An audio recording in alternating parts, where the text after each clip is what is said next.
어제 진행된 송원석 원내대표와 이재명 대통령 회동 결과에 대해서 말씀드리겠습니다. 어제 송원석 국민의힘 비상대책위원장 겸 원내대표는 이재명 대통령과 김병기 더불어민주당 당대표 직무대행 겸 원내대표를 만나 장관 인사 문제에 대한 의견을 개진하고 이에 대한 국민의힘 입장을 전달했습니다.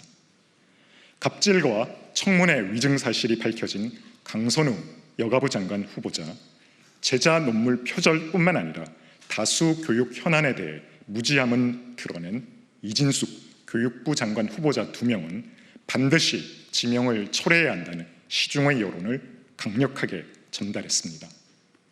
아울러 정동영 통일부 장관 후보자, 김영훈 고용노동부 장관 후보자, 권오을 국가보훈부 장관 후보자 또한 과거 사례와 국민의 눈높이에 비추어 낙마 사유가 충분하다는 점을 강조했습니다.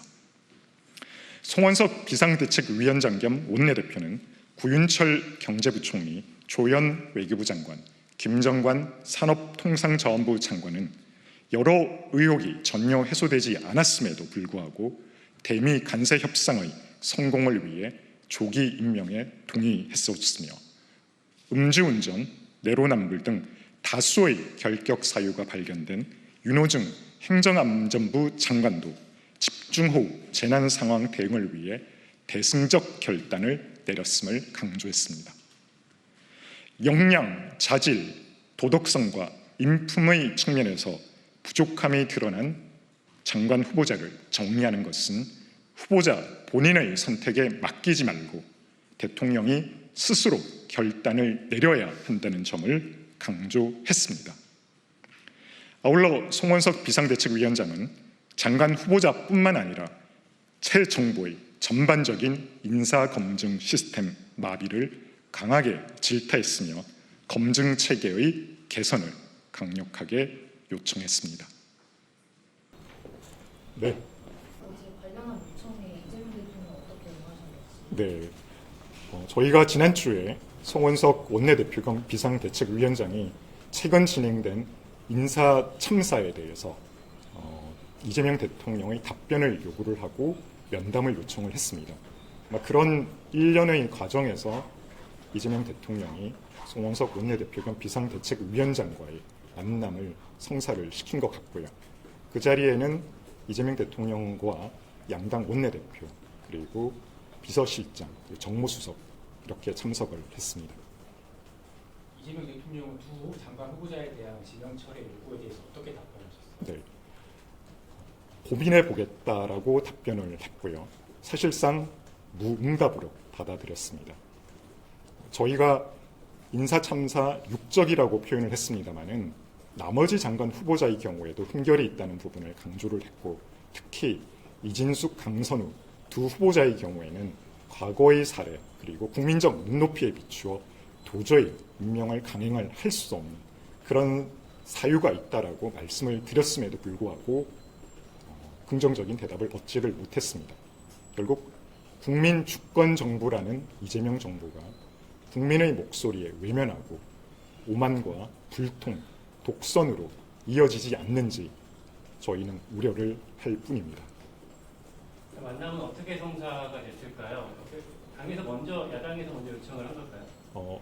조금 전에 말씀드린 것처럼 지난주에 송원석 원내대표 겸 비대위원장께서 만남을 요청을 했습니다. 그 차원으로 이루어졌다라고 이해를 해주시면 좋을 것 같습니다. 이재명 대통령은 장관 사퇴 요구에 대해서 고민해 보겠다는 말 외에 따로 관련된 내용에 대해서는 하지? 네, 전달받기로는 특별한 말씀은 없으셨다고 들었습니다. 네. 저희는 그것을 사실상 거부라고 이해를 했습니다. 임명 강행할 경우에 어떤 대응을 좀 할 계획이실까요?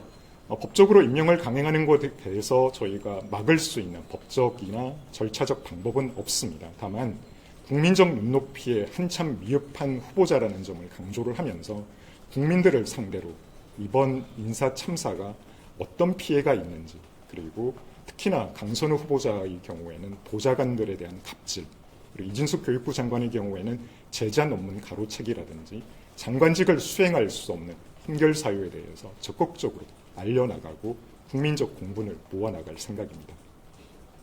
구체적으로 인사검증 체계 개선 방안을 제시하셨나요? 지금의 인사참사는 이재명 정부의 인사검증 시스템이 붕괴되어 있거나 인사검증이 제대로 이루어지고 있지 않다는 것을 반증한다고 생각을 했습니다. 그 부분에 대해서 대책을 마련해 줄 것을 요청을 했습니다. 장관 인사 외에 대통령실 인사 관련해서도 송원석 대표의 지적이 좀 있으셨나요? 전반적으로 현 정부의 인사검증 시스템에 문제가 있다는 점을 지적을 했습니다. 특히나 이번에 인사청문 보고서 동의를 해준 장관들의 경우에는 이런저런 여러 가지 국민적 의혹과 그리고 해결되지 않은, 해소되지 않은 의혹이 있음에도 불구하고 대승적 차원에서 저희가 양보를 했습니다. 그런 협치의 진정성과 의지를 이재명 정부, 이재명 대통령이 보여주기를 기대하고 있습니다마는 그 반응은 국민적 눈높이에 맞지 않는 이 두 후보자 그리고 나머지 장관 후보자들의 임명으로 기결되지 않을까 저희는 걱정을 하고 있습니다. 후보자 사퇴 여부에 대해서 민주당 원내대표도 자리에 있었을 텐데 네. 좀 입장 차이가 좀 있습니다. 그 부분에 대해서는 따로 입장 차이가 있었다는 이야기를 듣지는 못했습니다. 아마 민주당도 상식적인 국민을 지향하는 정당이라면 두 장관 후보자에 대해서는 국민의 눈높이에서 국민의 입장에서 목소리를 대변해야 되지 않을까 그렇게 생각을 하고 있습니다. 인사 관련 외에도 지난번에 압수수색도 있었는데 처음에 관한 우려나 이런 것이 많으시고 있죠. 그 부분에 대해서는 따로 언급이 되지 않은 걸로 알고 있고요. 오늘 예정대로 수해 현장 방문이 아니었으면 송원석 원내대표 겸 비상대책위원장께서 그 부분에 대해서 기자간담회 때 말씀을 하시려고 준비는 하셨습니다. 민주당 쪽에서는 지금 방금 말씀하신 장관 후보자들에 대해서 그래도 같이 가자는 취지로 좀 당 내부에서 얘기를 하고 있다는데 그 부분에 대해서 생각 좀 해주시죠. 저는 듣기로는 민주당 입장이 조금씩 변하고 있었다라고 들었는데 최근에 이진숙, 강선우 두 장관 후보자에 대해서는 지명 철회를 요구하는 목소리가 일부에서 나온 것으로 알고 있습니다. 결국 상식적인 수준에서 판단해야 될 문제라고 생각을 하고요. 민주당 내에서도 상식적이고 합리적인 의견이 분명히 계시리라고 생각을 합니다. 국민 눈높이에 맞지 않는 장관 후보자들을 임명 강행하는 것은 결국 국민의 공분을 불러일으키고 이재명 정부의 오만과 독선이란 그 민낯을 강하게 보여주는 그런 이재명 정부의 민낯을 보여주는 인사 참사라고 생각을 합니다. 얼마나 만나신 거예요? 그 시간에 대해서는 아마 용산에서 따로 브리핑을 할 겁니다. 분위기는 좀 어땠습니까? 저희는 협치의 차원에서 접근을 했고요. 특히나 앞에서도 말씀드린 것처럼 경제부처 장관들, 기재부, 산업부 그리고 외교부 장관의 경우에는 대미 간세 협상의 조속한 타결을 위해서 대승적 차원에서 청문 보고서 채택에 동의를 했고 특히 행안부 장관의 경우에는 지금 수해로 인한 피해 등등을 고려해서 양보를 한 측면이 있습니다. 이런 취지를 저희가 살려서 이재명 대통령께 국민 눈높이에 맞지 않는 특히 이 두 분의 후보자에 대해서 지명 철회를 요구했음에도 불구하고 고민해보겠다. 이 한마디로 이 부분에 대해서는 특별한 반응이 없었다고 전해 들었습니다. 이렇게 이재명 대통령이 그거에 대해서 동의해준 거에 대해서 보고서 채택을 동의해준 장관에 대해서는 뭐라고 말씀하셨나요? 그 부분에서는 따로 말씀이 없으셨던 걸로 알고 있습니다. 네. 제가 당시에 배석을 하지 않은 상황이라 구체적인 뉘앙스나 세세한 대화 내용까지는 이 자리에서 말씀드리기는 어렵다는 점을 양해해 주시면 좋겠습니다. 아마 지금 2시부터 용산에서 관련되는 내용에 대한 브리핑이 있는 것으로 알고 있습니다. 그래서 그 부분을 참고하셔서 세부적인 내용은 보충을 해주시면 좋겠습니다.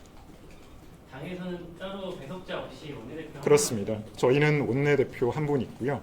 용산에서 두 분, 아까 말씀드린 것처럼 당대표 강훈식 비서실장과 우상호 정무수석이 배석을 했고요. 김문수 전 네. 대장도 오늘 출마 선언했는데 네. 오늘 전반적으로 전당대회 가닥이 좀 슬슬 잡히고 있다 이렇게 얘기가 나오는데 이 부분에 대해서 네, 이제 아마 전당대회 장소와 일정이 확정이 됨으로 인해서 전당대회를 출마하실 후보자분들의 출마 선언이 이어지리라고 보고요.